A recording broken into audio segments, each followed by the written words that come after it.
ladies and gentlemen. Greetings from Asian Productivity Organization. Hope everyone is staying safe and healthy. I am Ausithambi Manikam, and thanks to our viewers for joining us on this APO Productivity Talk series. I welcome all our viewers from APO member countries and beyond. Today we will focus on the industry sector, and the topic is on the measurement and verification systems for energy saving. To discuss this topic, I am honored to welcome our guest speaker, Mr. Durgaji Bonham, Deputy Director, National Productivity Council, India. Good morning, Mr. Durgaji. How are you? Good morning, Mr. Asai. I am very fine. How about you? Yeah, thank you. I'm also doing fine. Thank you. Let me introduce about Mr. Durgaji. He is the Deputy Director from National Productivity Council of India. He has a qualified Bachelor in Chemical Engineering and also Master degree, and followed by the postgraduate certificate in Energy Management. He has got different certifications, and to point it out that he has got an accredited energy auditor from BEE India. He has got a 12 years experience in energy and water management studies, an experienced and expert trainer in various energy management related subjects. Mr. Durgaji, now the floor is yours. Thank you. Good morning, good afternoon, and good evening, ladies and gentlemen. Hello, this is Durgaji Bonham, Deputy Director from National Productivity Council, India. Before I start my proceedings for today, I just would like to first of all thank Asian Productivity Organization and its Secretary General and all its executives for supporting me and bringing out a webinar from my side to meet all your viewers. Secondly, I would also like to thank my organization, National Productivity Council India, and my Director General and all my colleagues who have supported me and nominated me to make a presentation on this particular subject. In fact, before I start, I just would like to make a wish. We are just passing through a very difficult situations nowadays. Since last 9 months to 1 year, the pandemic situation is going on, and we have passed a very dire situation. And we wish and we hope everybody will stay safe and come out of this situation at the earliest. Why I just want to just emphasize on this particular wish, because I just want to take some sort of a relation from this. In fact, we have never dreamt of this type of situation would exist and would come. Even in dreams also, we should have not thought that this type of a situation will come to humankind. Suddenly, the whole world was come to a standstill, and everybody is in lockdown. And you have seen what are the consequences. That means if something goes out of hand, it is very difficult to control it. So we should be prepared for all sort of consequences which the nature is going to throw at us. In fact, some time back, the World Health Organization Director General was also mentioning this is not the last pandemic that world is going to face. So it means the humankind or the mankind has to be prepared for different challenges that nature is going to throw at us. So why I was just mentioning is I'll just come back to this point after some brief part. So now we enter into our particular topic today: measurement and verification systems for energy saving. Before I start, I just want to just briefing about the contents of the today. In fact, this is also a very vast area, and it can't be covered in a limited sort of a time of 1 hour or so. So, in fact, I would like to keep my presentation in a more generalized way, such that it creates some sort of an awareness among the public also to implement this type of systems. Rather than going into more technical aspects, because keeping the time limitation in view, if any specific questions regarding technical aspects are also anyway welcome. But otherwise, my presentation for today will keep it as generalized as possible. So I'll just introduce this subject. In fact, I'll just slightly touch upon this energy and efficiency, the current scenario, and what the challenges we have. And slowly we'll enter into the energy efficiency as a market, what is happening in this world. Then we talk about various business models that are applicable for energy efficiency market, and relevance of measurement and verification in energy efficiency market, and the technicalities, a brief touch about all the technicalities in measurement and verification. So in fact, to start with it, what is energy? In fact, energy is everything. energy is everything. So energy is basically consumed for everything, even our buildings, in industry, for the transport and everything. So in fact, energy has become a part of life. So it like the air we breathe, like that it has become energy also. We keep on using energy every now and then. So every second of us we consume energy in some form. Maybe when you sit in your house, the lights, fans or air conditioners keep on running, so it is a sort of a consumption. Similarly, when you go out, your motorbike consumes energy. So something you need. So what that means for an individual, it means every moment of your life now you have to pay for energy. So every moment of your life you have to pay for your energy. Means you will be paying at the end of the month, or maybe a quarterly or something, but otherwise you will be charged for every moment of your life. Nothing is charged like that. The energy is charged nowadays. So even you use a mobile phone, for mobile phone you need to keep electricity, so that incurs energy. So in fact, for an individual, the point of concern for energy is, in fact, the expense what he's spending for this energy. So if he goes out, he need to spend energy, he need to pay for the gasoline. In fact, he travels on a public transport, he need to purchase a ticket. In that, a major portion goes for energy consumption only. So impact of if an individual is concerned, so energy is an expense for him. So his objective is to cut down this particular expenditure of energy. In fact, if you talk the second sector, like which I've shown you in this particular pie diagram, so buildings and all these things is concerned with an individual. But when you talk about other sectors also, what is the point of concern for other sectors like agriculture? You take it for industry, you take it for transportation sector.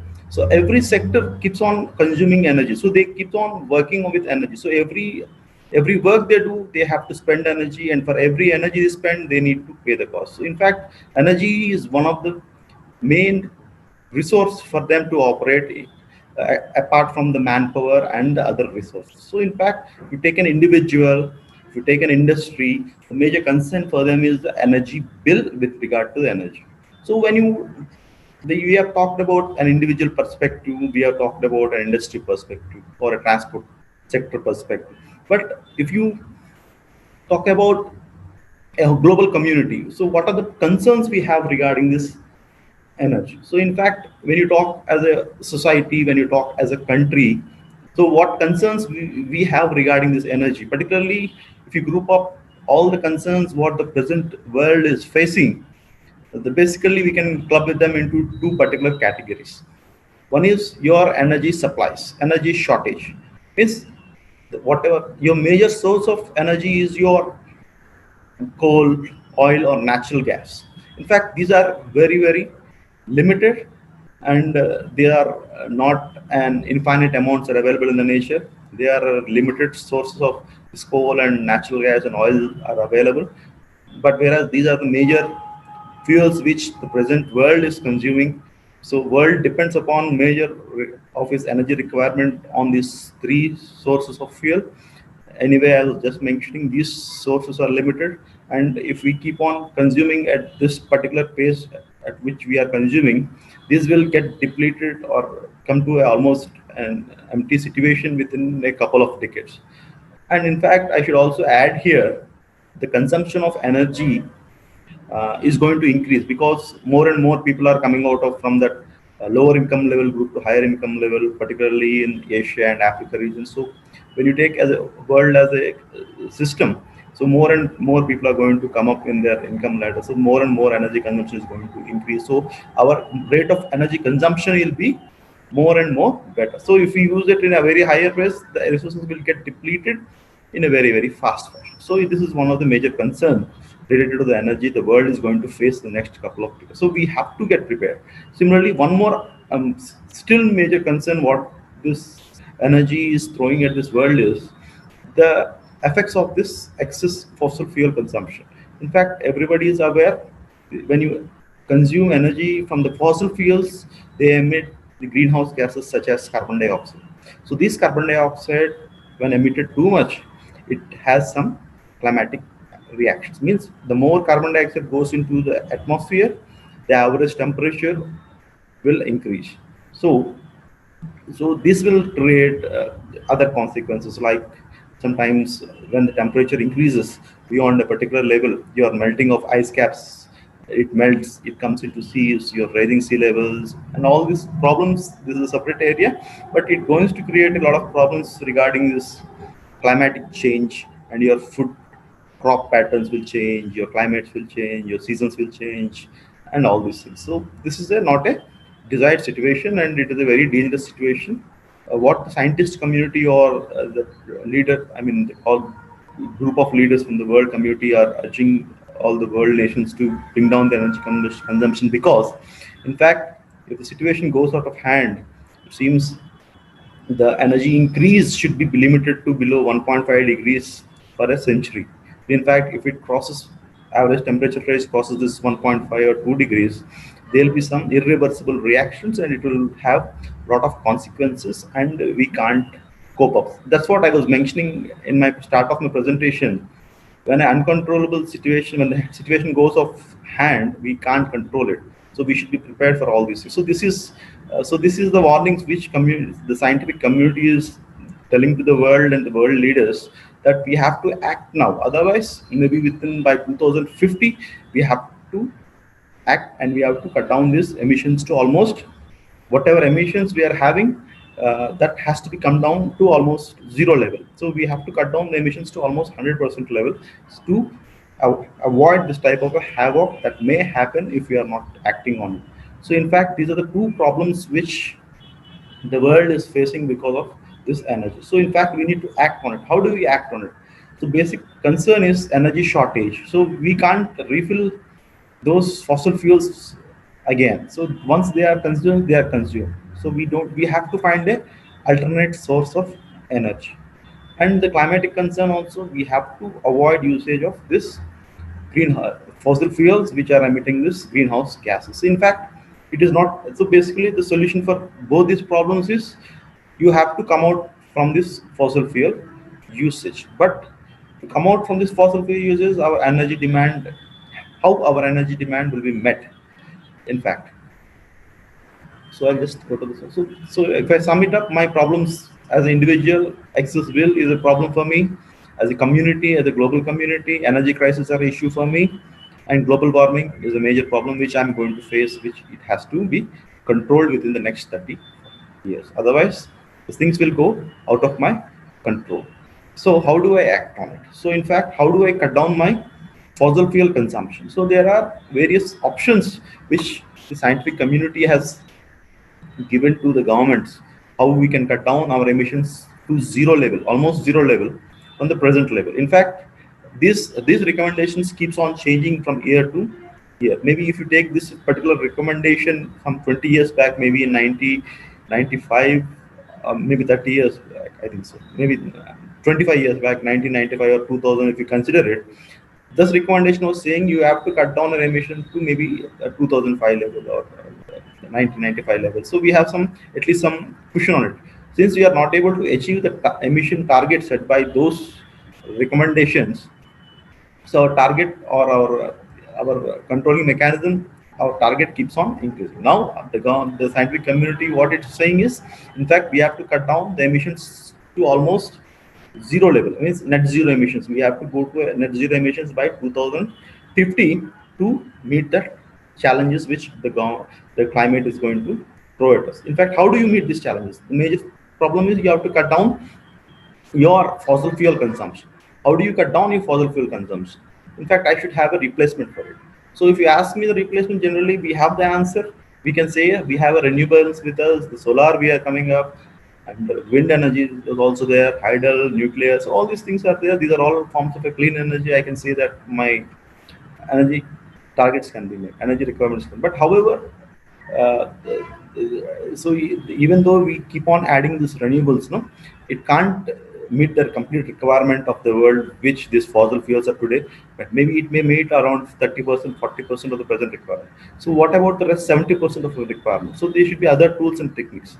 In fact, the other tools and techniques is the second tool which is there before us is improve our efficiency. Means whatever we are consuming today, we have to avoid, you have to remove all the losses which are happening in the system and make it more and more efficient, such that my net energy consumption will come down. Means the solution number one is go for clean energies. Solution number two, reduce your energy intensity by improving your efficiency, and improving your energy efficiency may cut down your emissions by another 30%.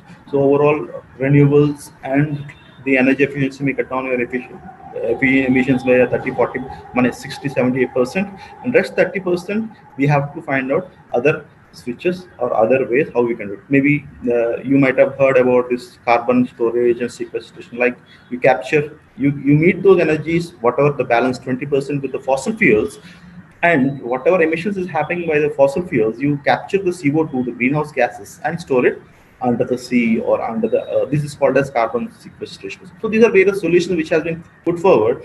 Now the governments have to act on it, and we have to avoid that dangerous situation which we're going to face by 2050. So in fact, how do you face it? So in fact, how do you face it? My question is, how do you face it? So I have to go for renewables by 30%. I have to improve my efficiency. So how do you do it? In fact, efficiency, we'll go step by step. If we talk about efficiency, efficiency is rated as output by input. Means my output, my work which I require to be done. Means if I'm using for example, to make it clear, maybe some 15 years back, we used to use a incandescent bulb. If you might have known, the average rating which the people used to use it is 60-watt bulb. So 60-watt bulb I used to keep in my house, and I used to have lighting. And now we are having the same lighting intensity with a 12-watt LED. Means my lighting in my house remained the same, whereas the consumption which that equipment is taking has come down. So that is how I need to improve my efficiency. So this is just a case example. Means I have cut down my energy consumption by almost 80%. I used to take 60 watts some 15 years back. Now I replaced that 60-watt bulb with a 15-watt LED. My energy consumption has come down by almost 80%. My input has come down. So my lighting requirements are met with my bulb. So my efficiency has improved, keeping my output constant. So this is one example. So like that, there are a lot of inefficiencies, a lot of losses which we can avoid by using this energy efficiency. So slowly, as we go ahead in the subsequent slides, I'll come out with some more examples in this regard. So in fact, no, without energy efficiency, just by renewables, we can't, or clean energy is what we are talking, like your solar, wind, we can't meet our complete energy requirements. So there have to be some more supporting factors like energy efficiency or other new areas to cut down these emissions, so that we can reach our net zero emission. The other factor, we can also extend the life of these fossil fuels, which we are thinking that which is going to get completed in the next 20 years, may extend for another couple of decades. So energy efficiency and the clean energies are the future solutions for the problems concerning this energy efficiency. In fact, if we talk about energy efficiency, what are the various reasons of energy losses happening? How can we improve the efficiency of the systems? So in fact, there are many reasons why there will be losses in your system. Like if you talk about the first example, the first reason what I told you just now, it is just an example of a bulb. Means the technology is getting evolved year after year. So because why I have to purchase 60-watt bulb 15 years back? Because I don't have a technology to have a lesser energy consumption. So I am bound to buy a higher energy consuming equipment like a bulb. But now I'm having this LED bulb. So in between, we got something called CFLs. In fact, so CFLs is also an efficient equipment, but LED has replaced the CFL in a very short span. That now CFLs are almost not there. So technology is evolving, technology is changing. So the efficiency can be improved by improving your technology. So there are other technologies also which are evolving, like you're having higher efficient ACs which are coming up. So we have the higher efficient motors which are having. So these are a lot of technologies which are not there earlier, which are coming up nowadays. So that will improve our efficiency. But the issue is, so the technology keeps on changing. maybe technology may get replaced within a span of 5 years. The technology may get replaced within 10 years. But every time the technology replaces, I have the capability of meeting the expenditure of the technology change every time it replaces. For example, I bought a AC some 10 years back. Now a better, higher efficient AC is available in the market. So can I buy as an individual? Can I buy that AC with that high investment? So already I expended a lot of money, maybe some 7 8 years back. You could consider 7 8 years back. I've expended some amount of money. Now, if you ask me, there is a higher efficient equipment available in the market which can cut down your energy, and you buy it, and you need to spend again same amount of money. Means it's very difficult for any individual to go for this higher technology thing. So one is, even the technology is available, the cost implications. Even similarly, there are other reasons of inefficiency. The second reason is vintage. So you might be seeing in a lot of areas old equipment which has completed its useful life will be continuously used. So because of this extended life, it will be consuming more energy than it can consume. So vintage, and sometimes you find oversizing of equipment like pumps, fans. So as an industry, if you go to an industry and visit, so in fact you find a lot of pumps and fans which are oversized. So during installation, the oversized equipment may have been installed there, and since I don't require that much work to be done by these equipments, I try to add some resistances to this equipment. I try to control it. So this is adding a resistance to the equipment also create some sort of a niche. So these are some maintenance issues. Again, how suppose, for example, you take air conditioner. So how neatly you maintain your filters, how neatly you change the spares. So all these things also plays an factor on this energy consumption of an equipment. So once we are taking care of all these things, so obviously we'll be at the highest level. But taking care of all these things requires money. So as an individual, as an industrialist, if you ask me to keep money every time I have other priorities, maybe I may having a shortage of funds, how I can do it.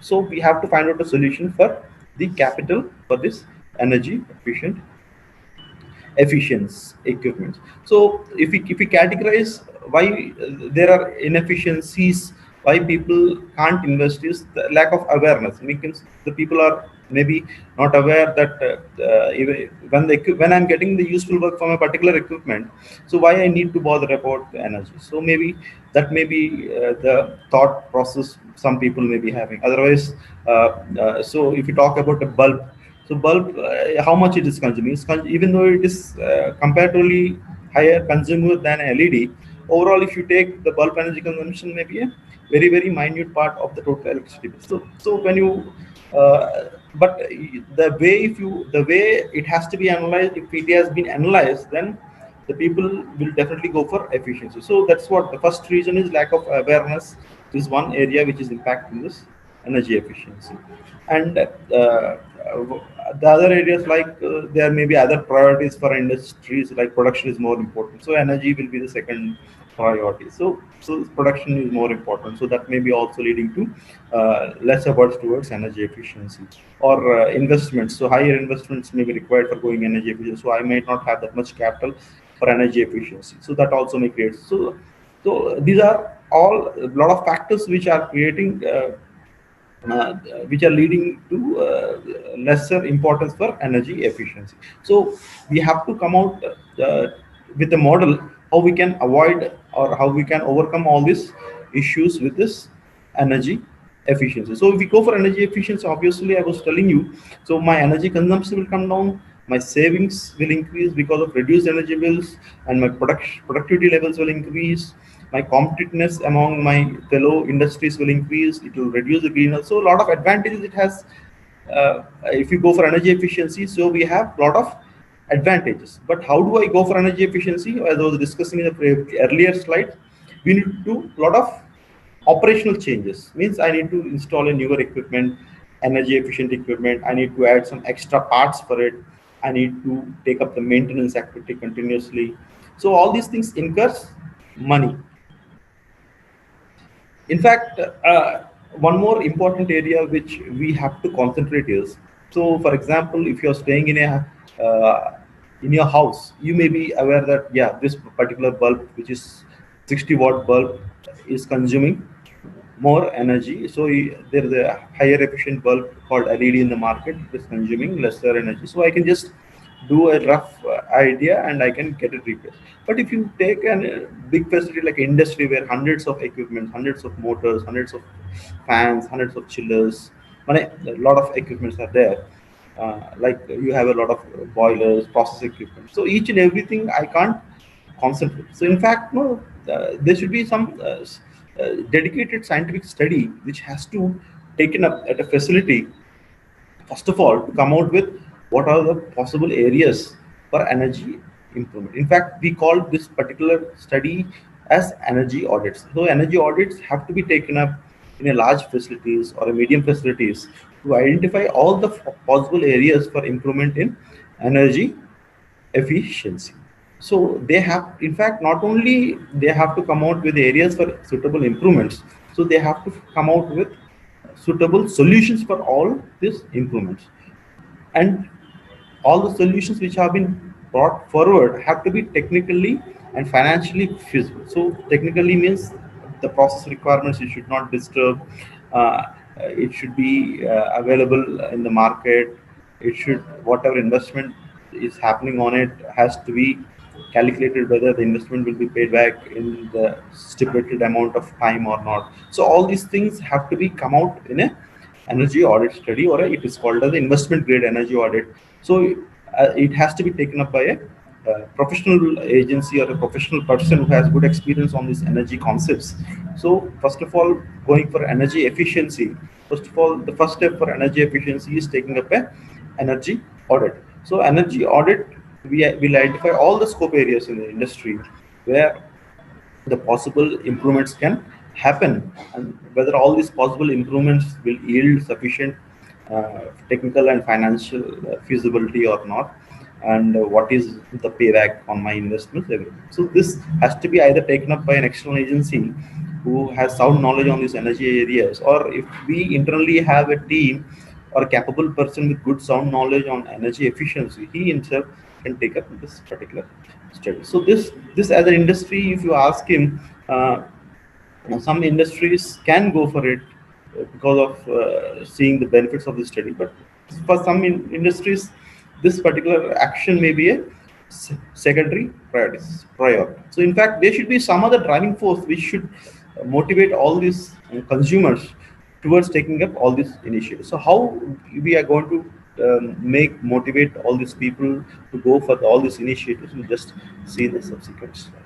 So finally, we have to go for energy efficiency. In fact, what we have to do, we have to create more and more awareness among public regarding the benefits of energy efficiency, and there should be some statutory body certainly set up in each country to take up this energy efficiency.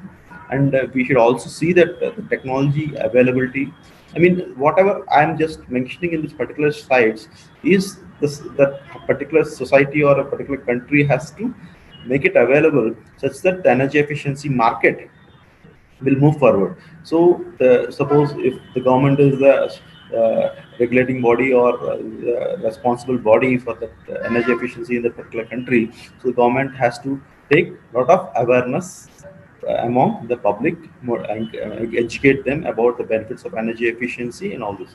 In fact, awareness creation itself will not yield. So in fact, if we have some statutory bodies or statutory compliance requirement to be met by all the consumers, then it will add some momentum for this energy conservation movement.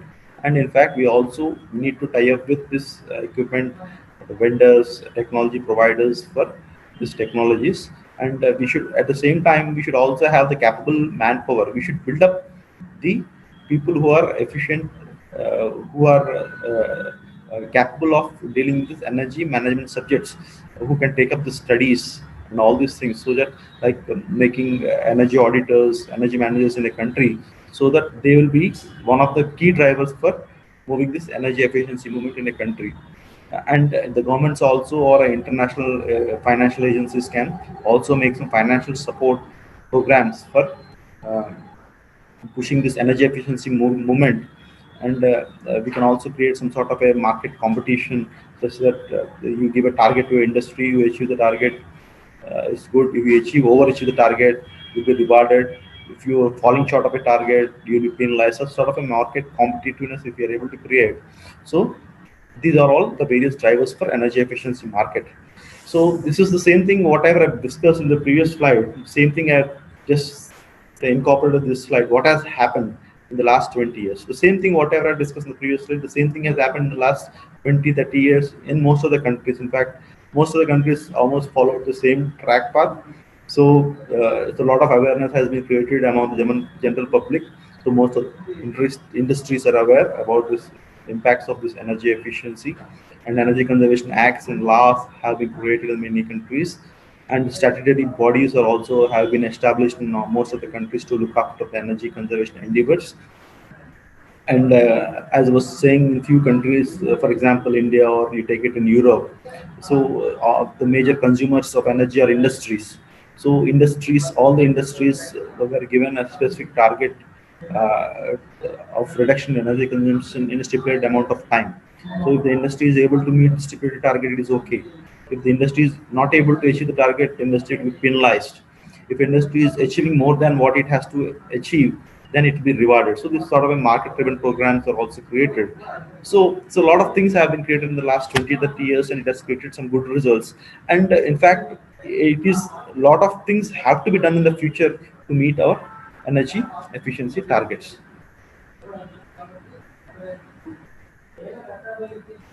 So we push energy efficiency. In fact, this energy efficiency, if you see it in the past, it was in fact a voluntary thing. In fact, if you take some 15 years back, either the government used to fund this energy efficiency program. For example, no, the government used to fund energy efficiency program for a particular sector, steel sector, with no cost from the industry. What I'm saying is, maybe some 15, 20, 15 years back, it is completely funded by some external agency, maybe some international agency, or the governments used to fund this energy audits or some energy efficient equipment programs and all these things. Now the situation has now changed. So the government and everything, they are creating an environment such that the user or some external agency or external body which is created will take up this energy efficiency movement. So how it is going to happen, I'll just tell you in the next slide. In fact, for example, how the energy efficiency market is now created, I'll just state these two examples. In fact, there are other cases also which are pushing this energy efficiency movement. I just want, because of the limitation of time, I just want to mention just two cases which are pushing this energy efficiency movement. First thing is, in few countries, there is a mandatory requirement. For example, as per Parental law, 20% of the users consumes 80% of the requirement, and 20% of the requirement is used by 80% of the population. So like that, so energy also, maybe most of the energy of a country may be going to a few consumers, industrial consumers. So with that same idea in mind, in few countries, the governments have identified those few big consumers of energy. So they were given a target to cut down their energy consumption levels and improve their energy efficiency. And they were also given a stipulated amount of time. So if they are meeting the stipulated amount of time, so it is okay. If they are not able to achieve the target, so they have penalized. So they have to pay some, they have to incur some extra expenditure since they have not met the target. If they have overachieved the target, they'll be rewarded for the overachievement. But how does this motivate? Since this by just mandatorily pushing something may not motivate the users to invest in energy efficiency. How this particular thing has motivated the industry, for example. So, for example, what I'm saying is, in fact, if so the indirect benefit what industry is going to get from this is, the industry will itself, its energy consumption will come down. So if by doing all these improvements, by improving its efficiency levels, from the existing level to the stipulated norms, the energy consumption of the industry will come down and the efficiency levels will increase. Specific energy consumption will come down. So in fact, the industry will become profitable because of this compliance requirement.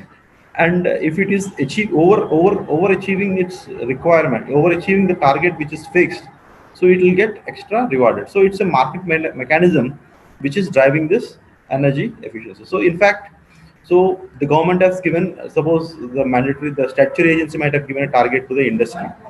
So industry has to show that it has achieved that target, or industry should show that I have achieved more than this target set, or industry should, or else the government should prove industry that you have not achieved a target. So in fact, it is a relation between the government and the industry which are dealing with this energy saving. So how does you prove? So slowly we are entering into this measurement and verification. So measurement and verification means I have to prove that I have achieved my target, because we are dealing with, in this particular case, we are dealing with the mandatory requirement. In this particular case which I am talking about, the mandatory requirement for energy intensive industries, the relation is between the government or the statutory agency and the industries. So the government has given a target, and industries has to show to the government that I have achieved the target. So how do we achieve? So it's not that the methodology which the industry might have followed for proving that it has achieved the target may not be acceptable for the government. And what if government, whatever methodology the government is saying that you have not achieved the target using some methodology, may not be acceptable for the industry. So in fact, there should be some sort of agreement between the methodology which has been followed for estimating this energy savings. That is where we, this measurement and verification of savings comes into a role. Again, this case number 2, energy service contracting. So energy service contracting is, for example, you take an industry. So industry, there is a good scope for energy savings. So for improving my energy savings, I have to make some good investments, but I am not ready to do the investment. So in the recent times, a new entity called ESCOs, energy service companies, have come up. So these ESCOs are an external third party who will invest in the industry on our behalf, which will result in energy savings. And these ESCOs will recover back their money from the savings incurred because of those investments.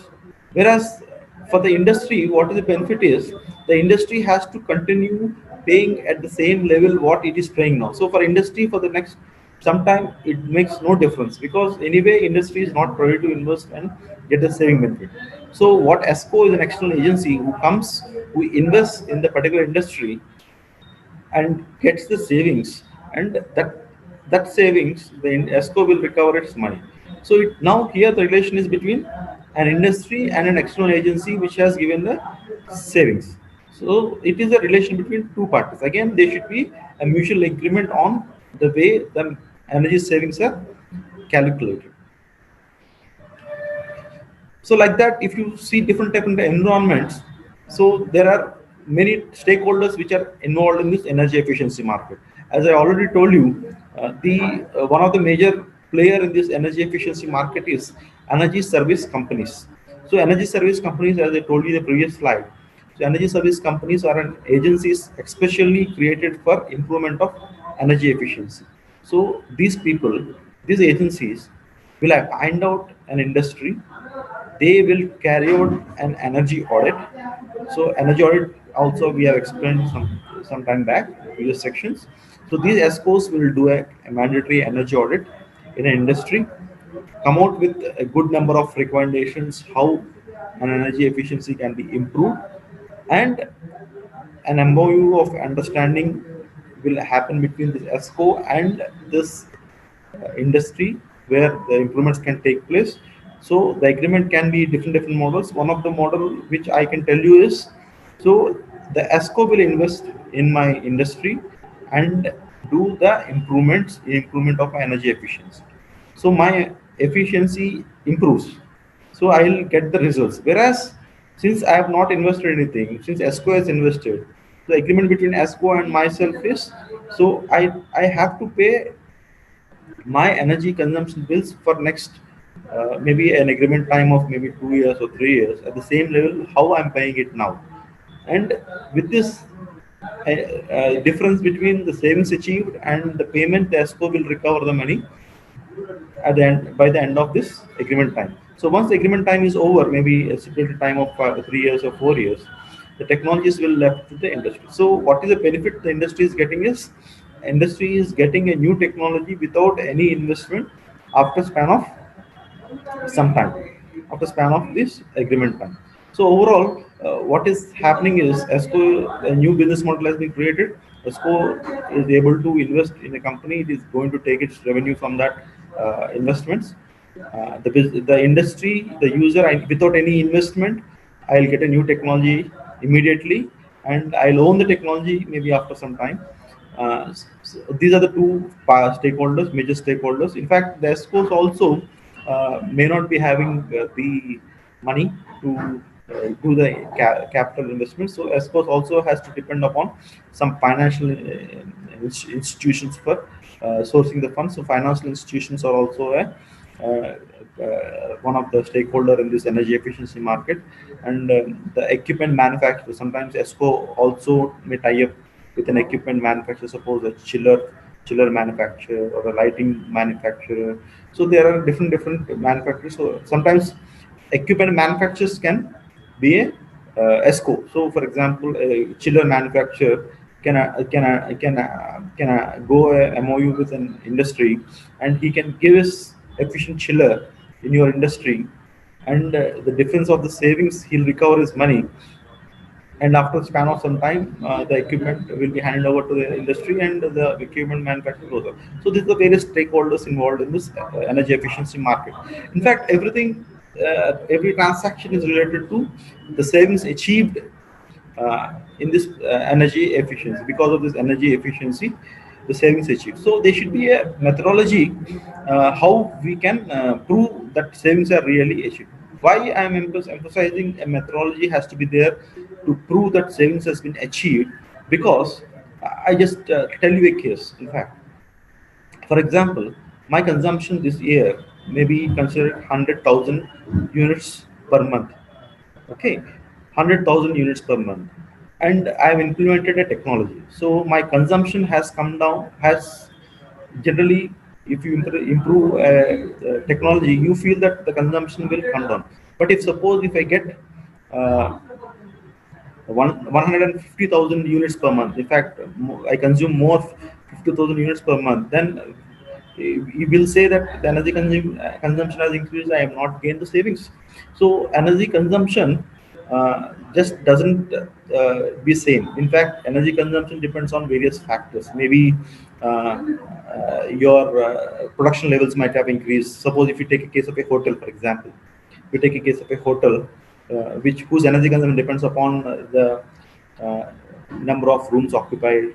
For example, the climate, because the hotel major load can be an air conditioner or a chillers, the climatic conditions. Suppose, for example, the same situation we can explain for a hotel. So whereas for a particular month, if hotel gets uh, energy bill of 100,000 units, and NESCO has implemented some recommendations, and the next month the consumption, if it comes at 150,000 units, means 50,000 more. That doesn't mean that the equipment is inefficient. The energy consumption might have increased because of other factors, like the previous month where my units were 100,000 units, my hotel occupancy levels may be less, my climate may be cool. But whereas this next situation where I got 150,000 units, the occupancy might have increased, the climate may be hot.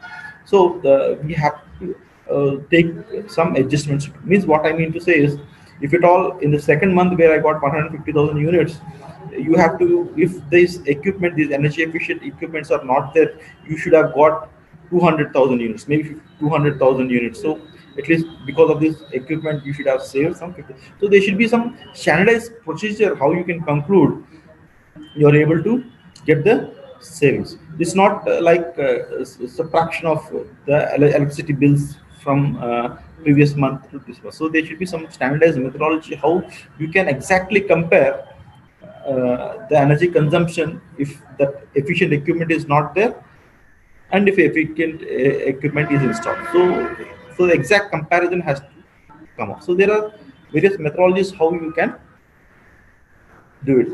This particular picture shows how the interrelation between various stakeholders. For example, you have a company. This is the place where the energy improvements may take place. So ESCO is a central agency which coordinates with equipment supplier, the finance banks, and the company. So ESCO takes finances from the bank, purchases the equipment from the equipment supplier, and installs in the company. And in turn, the company will gain some savings in energy consumption. That savings will convert into money to ESCO, and with that money, ESCO has to repay back this finance banks and finances. So these are a lot of transactions will happen between all these stakeholders. So there should be a standardized system of accounting the savings. So we have this measurement and verification plays a very important role in this energy efficiency. So measurement and verification, not only it is applicable to energy efficiency, it is also applicable to other sectors like, for example, I was talking about the clean energies, renewable energies in my previous sections.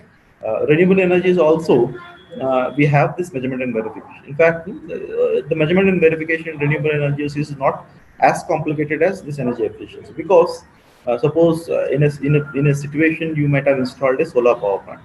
So just installing a meter on the solar power plant will tell us what is the amount of energy that solar power plant has generated. Whereas uh, in energy efficiency projects, it's not just installing a meter will tell us what is the savings that has incurred because of this energy efficiency measures. So we need to follow some methodologies.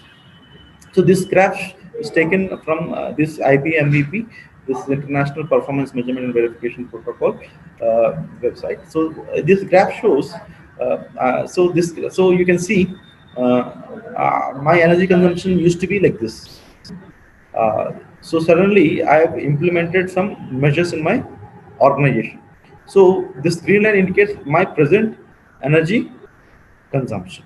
So in fact, I should not compare this energy, baseline energy, with this resulted energy.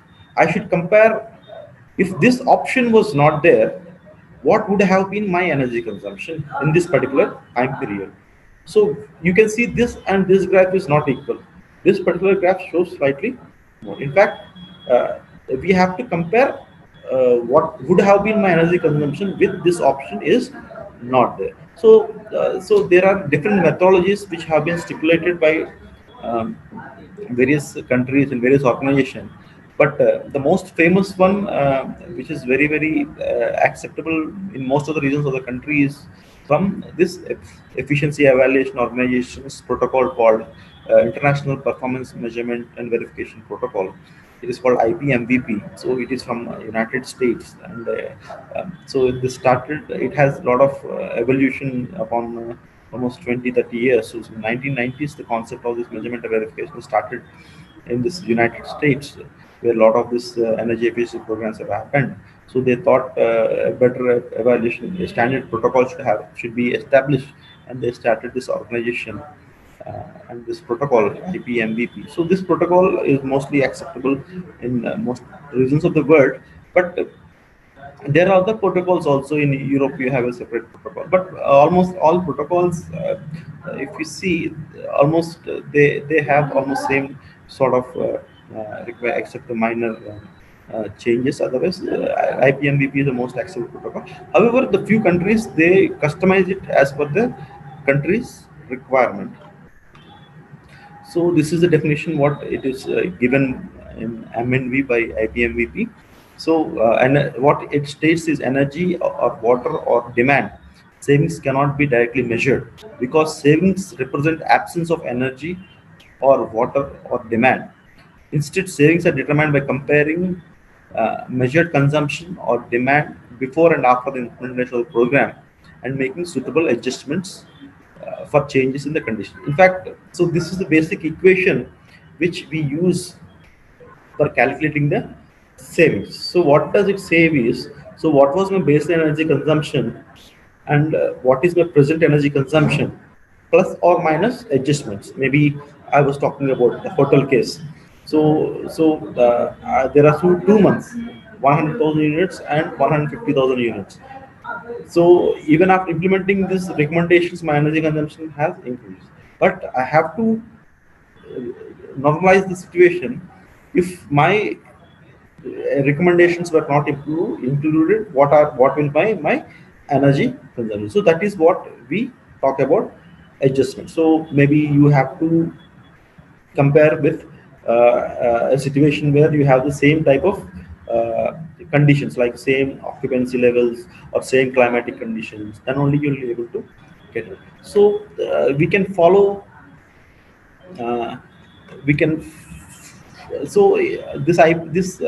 we generally we can categorize all types of options into four types of recommendations. In fact, we can follow different types of ways of calculating savings. So if you categorize it, the all types of energy saving calculations fall into these four categories. So it is called as option A, option B, option C, or option D. So you can follow any uh, the suitable type of option. So you have to analyze which type of option suits to my energy saving recommendation. So I have to choose that particular option, and I have to calculate my savings. So generally, the first option A, is a simple option. It is called retrofit isolation. Generally, it is applicable for the lighting sort of a retrofits, where just you change a higher energy consuming light to a lower energy consuming light. And option number B, it is called as retrofit isolation, but it is all parameter measurement. So it is slightly complex when compared to option number A. So this is more. We need to bring out a models, and we need to do some adjustments. So all these things we have in option number B. And option number C is, so when you have, so option number A and B generally is applicable when there is only one recommendation. So you change a chiller. So for chiller, you can apply option number B. Means retrofit isolation talks means I have isolated that change from the rest of the system. I'll measure the performance of the particular system. But option number C is called whole facility. Whole facility means there are some n number of recommendations I have installed, made in a industry, but I can't do retrofit installation option like option B for each and every equipment. I can see what is my result of this, all the recommendations centrally at my uh, utility bills. So that is called retrofit isolation, where I monitor my overall consumption and see what is the impact that option that recommendations has given. So option number D talks about calibrated simulation. Means if you don't have proper data to create a baseline, or if you don't have proper data for doing the adjustments, you can use some computer simulated models to just create the same situation model and calculate what would have been the energy consumption. And it is a more complicated, and we have to calibrate. The calibration plays a very important role in option number D we have. So in fact, if you completely see what are the various steps in this measurement and verification, first of all, you should each project you should have a defined measurement and verification plan. So what is measurement and verification plan? So measurement and verification plan, in fact, uh, has all these things. So this is a measurement and verification plan and a report how we should have. So what is my overview of my facility? We can just describe about it, and what are energy conservation. Point number two is what are my various energy conservation measures implemented, and what are the possible results which the measures are going to give, and which type of option I'm going to use for this energy conservation plan. I have to choose. I'm using option number A, option number B, option number C, option number D, or what is my measurement boundary? It is only on the equipment, or it is only the complete uh, facility, or it is complete section. So, what is my measurement boundary I have to have in my MNV plan, and I should have what is my baseline period means. I'm presently consuming energy. I'm going to compare this energy consumption with what energy. So I'm going to take my baseline period as previous 1 year, or my baseline period maybe previous 2 years, or maybe last 3 years. So baseline period, you have to choose which baseline period we are going to use for doing this measurement and verification. Similarly, the reporting period. After implementation of the recommendation, how long I'll start reporting my savings and calculating the savings. So similarly, what are the basis of adjustments? Adjustments I was saying. So we are comparing with different type of situation, like the hotel case which I was discussing some time back. So there is occupancy changes. So we need to adjust that occupancy changes or climatic changes. All these things are called as adjustments. So how do we calculate the savings? Savings at what price we are going to take for calculation of savings? Energy prices has to be fixed, and what are the meters, energy meters, which you are going to use it for calculating this energy savings? That also has to be specified, and what is the accuracy levels of these meters have to be specified, and who are the responsible persons to looking after, because so you might have installed energy saving measures in some industry, and maybe after installation some changes have happened in the industry. Because of that, there's impact on the savings. So there should be some monitoring response. There should be some responsibilities allocated for few personals to take care of these changes. And if some changes happens in the facility, you have to make the appropriate adjustments called as non-routine adjustments and calculate the savings. And even after we do all these things, are we sure that this MNV will give us 100% accuracy results? So it depends upon case to case.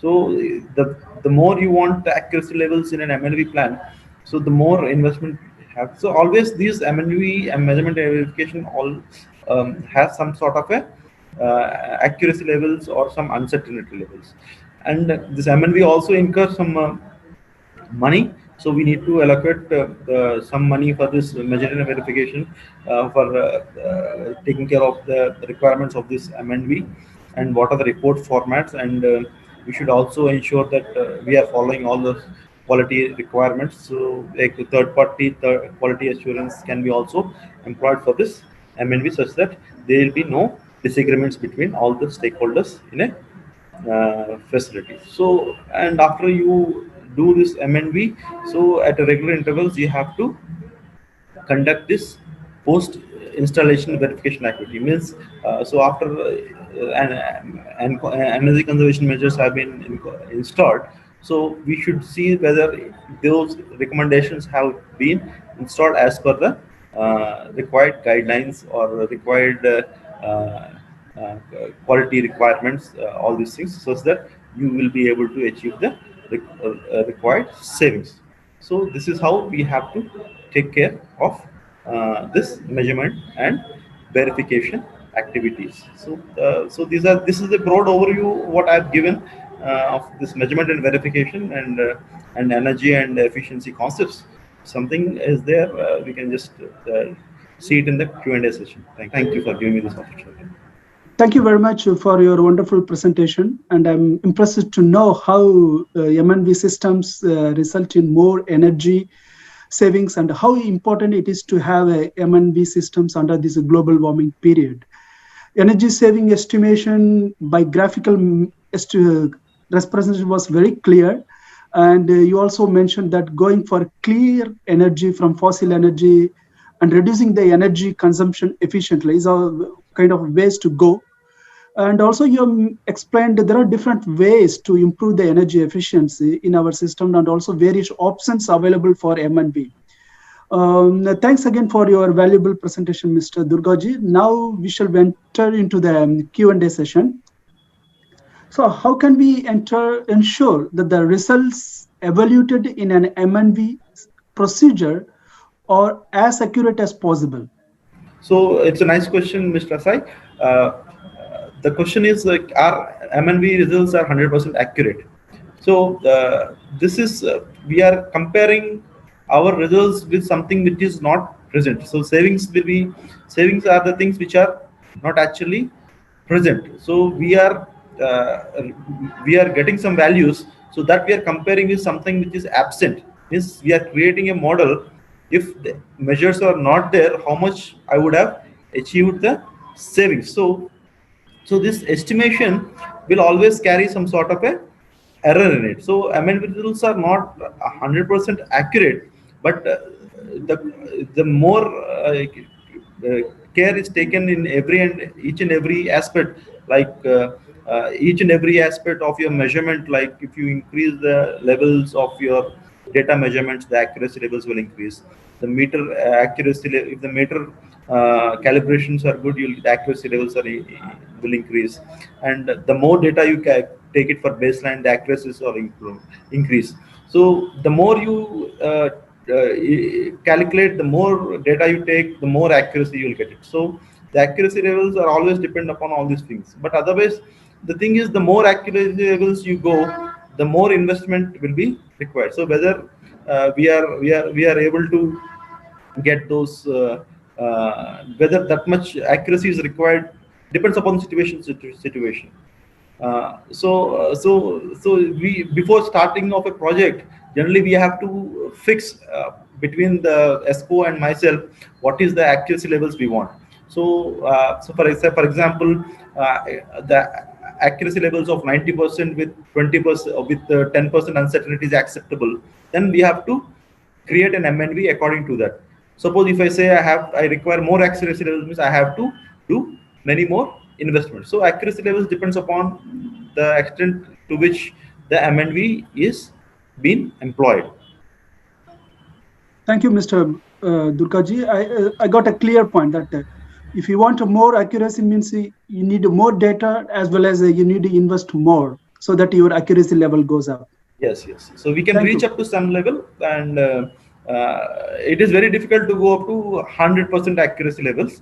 So maybe whatever we have stipulated, 95% accuracy levels with some percent of uncertainties, generally acceptable. Some countries 90% accuracy levels with some percent of uncertainty is also acceptable. Basically, we use statistical methods in concluding these accuracy levels and uncertainty in this measurement and verification. Thank you. Thanks a lot for that answer. I have another question like, will adopting a better MNV system result in more energy savings? Is it really kind of possible? If you go and adopt like a MNV system, you will save more energy. How it is possible? In fact, the energy savings will be constant, because it is only the technology which is making the energy savings. So we have replaced an old technology with a new technology, and the savings are result based on this equipment performance only. But whereas this MNV will really add to it by properly accounting the savings, and it will tell us whether the equipment is really performing as per the requirement, or if there is something needs to be done for improving its efficiency. We can look into this type of aspects to take advantage of this MNV in improving the energy savings. And you have been mentioning that if you invest more for this MNV system, so your accuracy will be very high. So what kind of cost implementation we needed for establishing MNV system? It again depends upon situation. So generally, the MNV cost generally should not, as a norm, we should take around 3% of my total savings, whatever savings I'm accruing because of this investment. My MNV cost generally, you should take as a guideline. My cost should not be more than 3%. So I should limit my MNV expenditure to 3%. So we should be able to create an MNV plan within this budget.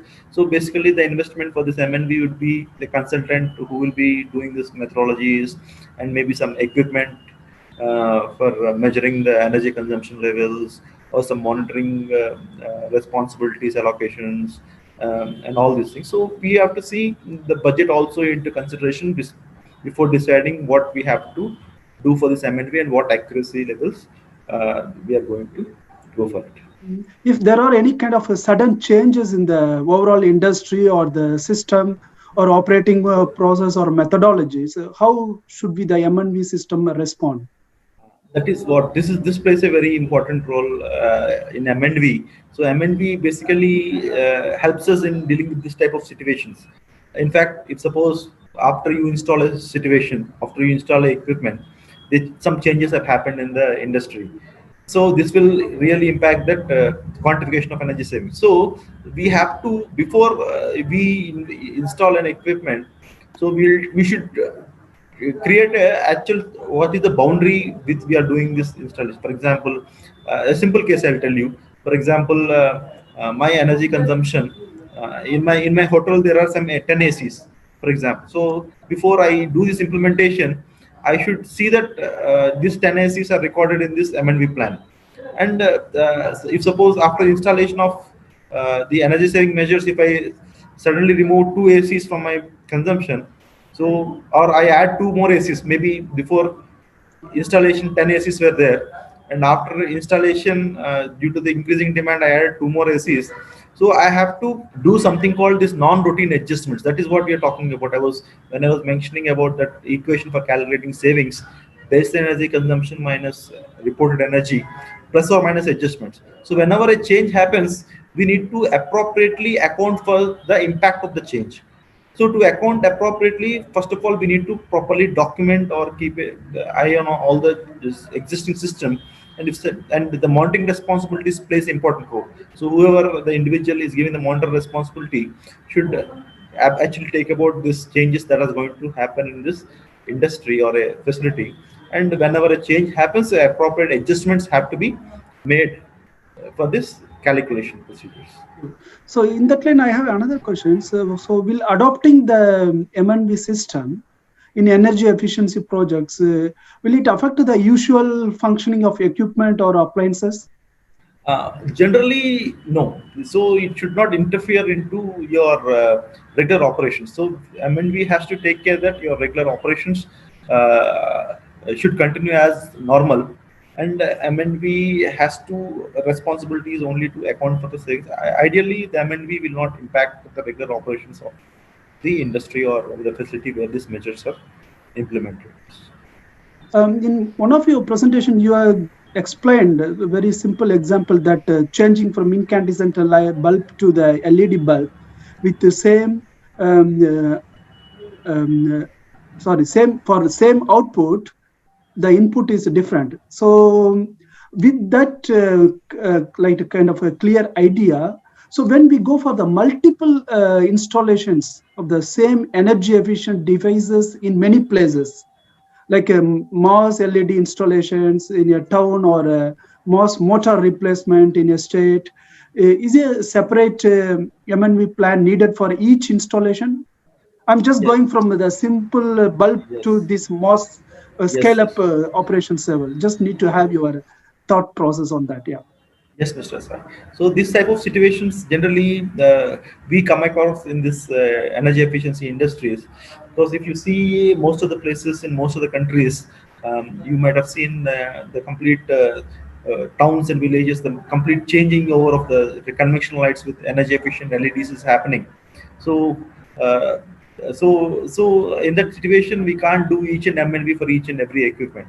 So then one probable solution is we can use some statistical techniques, like in a complete population of a huge number, we can take a statistically relevant number of samples, and we can do the saving analysis or MNV calculations for those savings, and we can see what is that quotient of variation and what is the uncertainty and all these things. And if it is representing the whole population, then we can use those results and extrapolate the savings for the complete distance. Otherwise, no, the MNV cost will become very higher.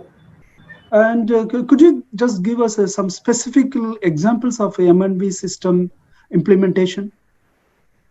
So I'll just give some examples. For example, MNV is very required for all the energy efficiency projects, wherever these energy efficiency projects are happening, MNV has to be really formulated. For example, the same example which I am mentioning, the street lighting replacements. So which is happening, which is common in every country in the world. So street lighting, the owner of the street lighting is the municipalities.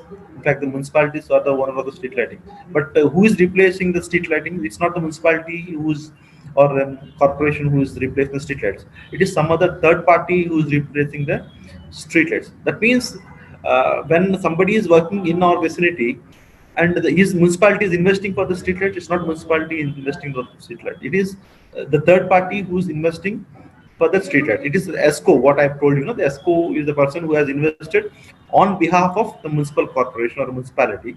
And what municipality has to do is, the municipality has to continue the same payment of energy consumption what it is doing presently for the next coming years.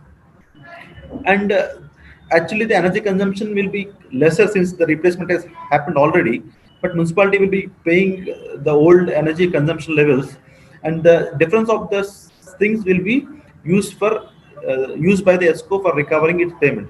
So this street lighting replacements is one of the example for this energy efficient program. And the street lighting programs, all the street lighting programs will have a M&V attached to it. That is one thing. And you can also see a lot of other programs. For example, you might see in industries, some equipment manufacturers also will come forward and install their equipment without any initial cost, and the equipment manufacturer will recover its savings from that, recover its cost from the savings from that installation. And after a stipulated amount of time, the equipment manufacturer will leave the equipment for you and go. So these are many examples. So without MNV energy efficiency project, it is better to have an MNV. So most of the energy efficiency projects has to go with MNV only.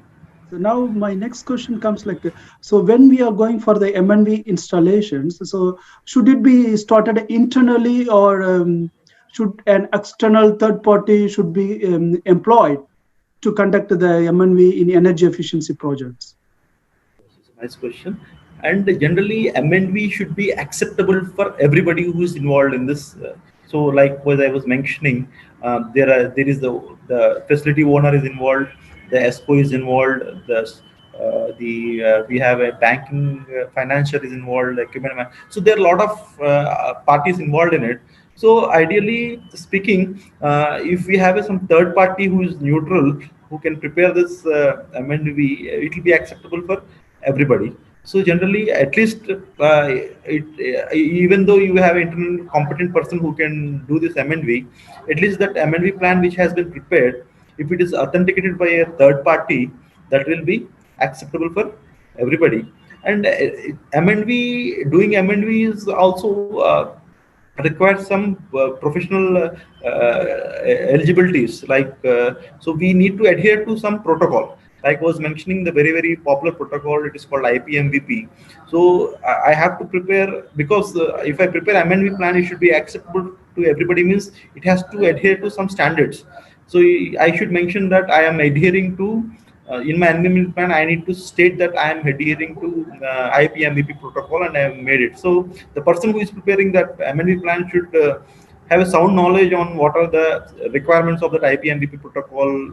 So if we have a persons who are capable of that certifications, then we can get it internal done, at least to make it neutral. If it is getting authenticated or acceptable, authenticated by a third party, it will be very good. And here I just want to add it here.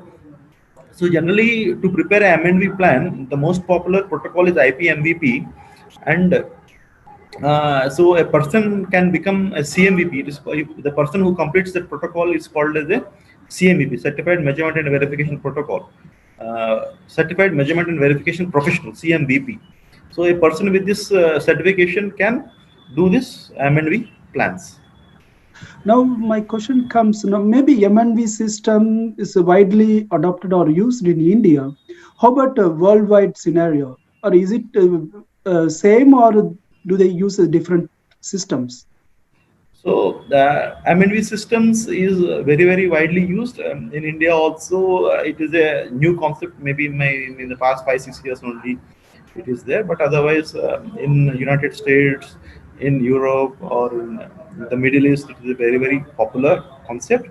And because it gives an advantage of really calculating the savings with some authenticity.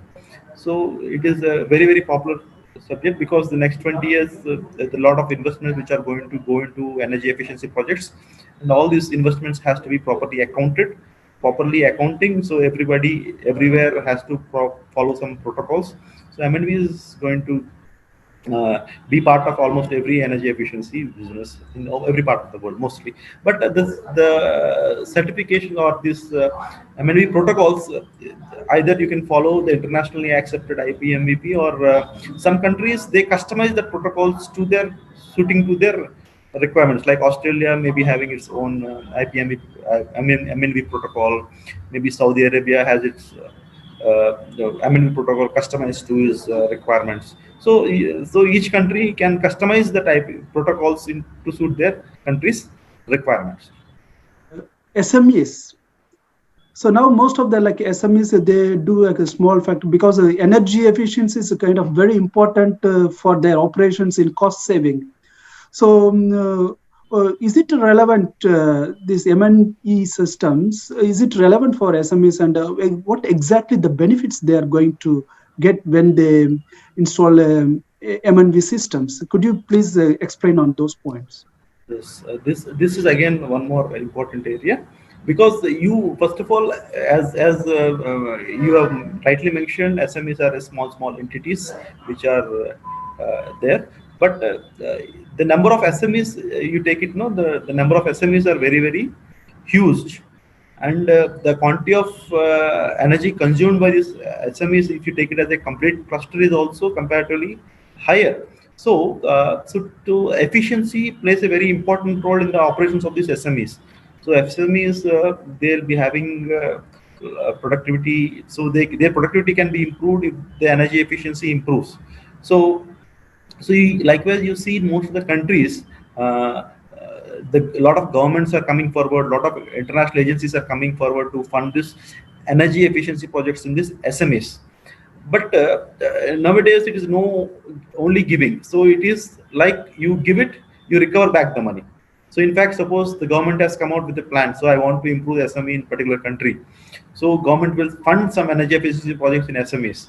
So SME will get the benefit of reduction in their energy consumption. So SME has to pay back to the sponsoring organization. So based on the savings what it has got. So how does SME will pay the savings back? So unless there is an MNV is there, the MSME also should get convinced that really it got benefited because of this energy consumption. For example, you say, for example, I have installed energy efficient equipment this month, but in fact my energy consumption might have gone up this month itself. So how can the SME get convinced that really I achieved the savings? Because the energy consumption of the SME might have gone up because of the other reasons. Maybe the production level of the SME might have gone up because of that level. So if they have a proper measurement and verification protocol or measurement and verification plan, so SME also will get convinced that really they have achieved these savings. Because SME is also, energy efficiency is an important factor.